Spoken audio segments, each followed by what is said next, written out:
حضور صلی اللہ علیہ وآلہ وسلم کی خدمت میں ایک شخص حاضر ہوا اور کہنے لگا، اے اللہ کے رسول، مجھے کوئی ایسی نیکی بتائیں جو مجھے جنت میں لے جائے۔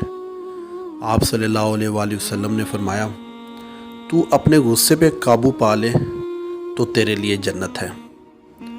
قتل کیس کی سزا میں پھانسی میں جانے سے پہلے باپ اپنی بیٹی کو آخری بار گلے لگاتے ہوئے، خدارا جذبات میں یا غصے میں کوئی بھی قدم اٹھانے سے پہلے اپنے پیاروں کے بارے میں ضرور سوچیں۔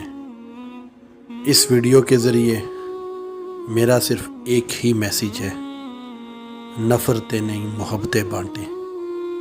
ہم میں سے کسی نے اس دنیا میں ہمیشہ نہیں رہنا، آج نہیں تو کل ہم نے بھی اس دنیا سے چلے جانا ہے۔